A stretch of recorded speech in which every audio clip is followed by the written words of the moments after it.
तारीख थी 25 जनवरी और साल 1975 का था। 50 साल पहले एक ऐसी फिल्म आती है जो सिनेमा घर में तूफान खड़ा कर देती है। ऐसा तूफान जिसके आने से पूरा बॉलीवुड हिल जाता है।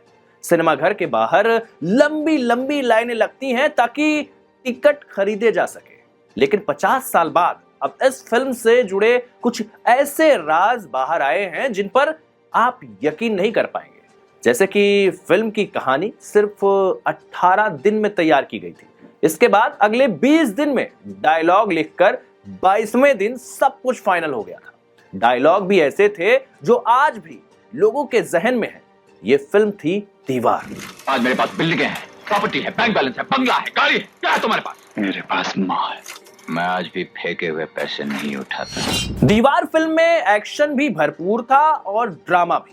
फिल्म को रिलीज हुए 50 साल गुजर चुके हैं, लेकिन आज भी जब अमिताभ बच्चन की बेहतरीन फिल्मों का जिक्र आता है तो दीवार फिल्म का नाम ऊपर आता है। फिल्म को सलीम जावेद साहब ने लिखा था। उन्होंने अब फिल्म से जुड़े कुछ किस्से बताए हैं जो अपने आप में कई रहस्यों को अपने अंदर समेटे हुए हैं। नमस्कार, आप देख रहे हैं इंस्टा फीड। आज के इस वीडियो में आप दीवार फिल्म से जुड़ी तमाम रोचक बातों को जान पाएंगे। फिल्म के 50 साल पूरे होने पर फिल्म के लेखक सलीम जावेद साहब ने जो राज खोले हैं, मैं आपको बताता हूं। आज खुश तो बहुत हो गया था। आप फल खाइए, पेड़ गिनने की क्या जरूरत है। यह फिल्म सुपर डुपर हिट थी, लेकिन फिल्म की कहानी 18 दिन में लिखी गई थी, जबकि डायलॉग 20 दिन के अंदर लिखकर फिल्म को फाइनल कर दिया गया था। पर दिलचस्प बात यह रही कि फिल्म में काम कौन करेगा, यानी लीड एक्टर कौन होगा, यह पहले तय ही नहीं किया गया था। मतलब किसी खास एक्टर को जहन में रखकर फिल्म की स्क्रिप्ट तैयार नहीं की गई थी।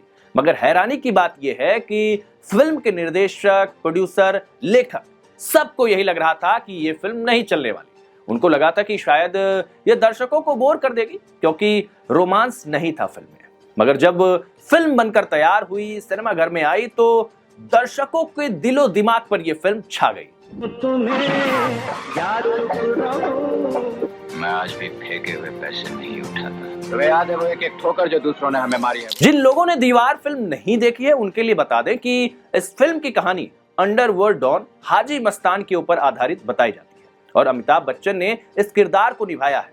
इस फिल्म की कहानी दो भाइयों की होती है जो बचपन में अपने परिवार के साथ मुसीबतों का सामना करते हैं और अपनी जिंदगी के अलग अलग रास्ते चुनते हैं और आगे दोनों भाइयों के बीच दीवार खड़ी हो जाती है। जाओ, पहले उस आदमी का साइन लेकर आओ जिसने मेरे बाप से साइन लिया था। पहले उस आदमी का साइन लेकर आओ जिसने मेरी माँ को गाली देकर नौकरी से निकाल दिया था। ये वो डायलॉग था जिसने दर्शकों के दिल को जीतने का काम किया। 1975 में रिलीज हुई फिल्म दीवार कल्ट फिल्म साबित हुई। अमिताभ बच्चन, शशि कपूर, नीतू सिंह, परवीन बाबी, ये ऐसे कलाकार थे जिन्होंने फिल्म में पूरी ताकत लगाई। नतीजा रहा कि कई हफ्तों तक फिल्म सिनेमा घर में लगी रही। हालांकि मारधाड़ फिल्म में ज्यादा थी, एक्शन की भरमार थी, तो रोमांस थोड़ा कम हुआ। लेकिन उस दौर में अमिताभ बच्चन जैसा कलाकार इस फिल्म को अपने कंधे पर उठाता है और फिल्म को हिट करा देता है।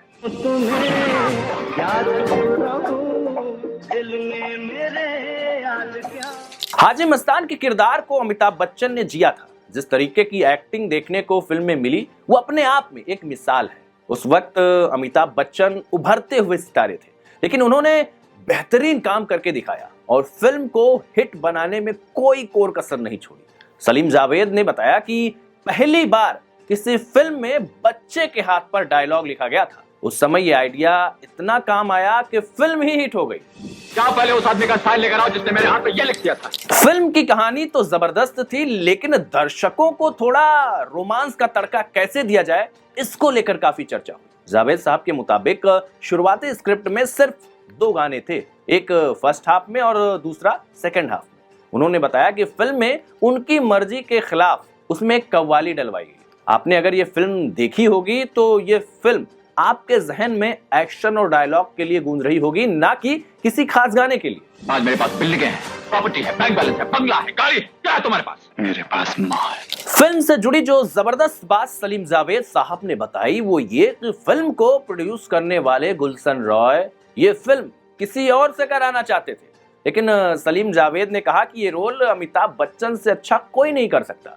जबकि उन्हें लग रहा था कि राजेश खन्ना सुपरस्टार हैं, तब उनको ही ले लिया जाए।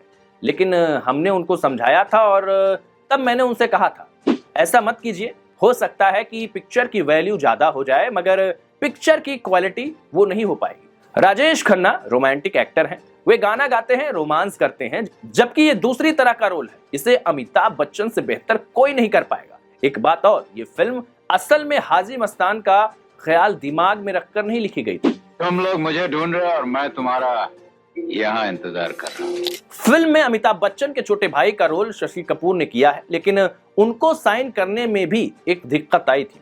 सलीम जावेद साहब ने बताया कि शशि कपूर और यश चोपड़ा साहब के बड़े अच्छे रिलेशन थे। हमने उनसे कहा सो वो राजी तो हो गए, लेकिन शशि कपूर को जब हम कास्ट कर रहे थे तब बहुत लोगों ने कहा था कि ये एक्सेप्ट नहीं होंगे क्योंकि अमिताभ बच्चन से शशि कपूर बहुत सीनियर एक्टर हैं। लोग कैसे मानेंगे कि यह छोटा भाई है। शशि कपूर उम्र में भी अमिताभ बच्चन से बड़े हैं, फिल्मों में भी 7-8 साल पहले से थे, लेकिन शशि कपूर का इनोसेंस फेस था, यंग लग रहे थे, तो वो फिल्म में चल गए। उनको न सिर्फ ऑडियंस ने एक्सेप्ट किया बल्कि खूब पसंद भी किया। माँ, आज मुझे तुम्हारी शक्ति, तुम्हारा आशीर्वाद चाहिए। भगवान करे गोली चलाते वक्त तेरे हाथ न कांपे। वाकई में दीवार जैसी दूसरी फिल्म नहीं हो सकती और अमिताभ बच्चन सरीखा एक्टर कोई दूसरा नहीं हो सकता। अमिताभ बच्चन के बारे में कहा जाता है कि सेट पर कभी कोई गलती नहीं करने वाले एक्टर रहे हैं। शायद यही वजह रही कि जमीन से उठकर आसमान तक का सफर उन्होंने तय किया और कोई दूसरा अमिताभ नहीं बन सकता। दीवार फिल्म से जुड़ी ये बातें आपको कैसी लगी, कमेंट कर हमें जरूर बताइएगा और इंस्टा फीड पर अगर आप नए हैं तो चैनल को सब्सक्राइब जरूर कीजिएगा। नमस्कार।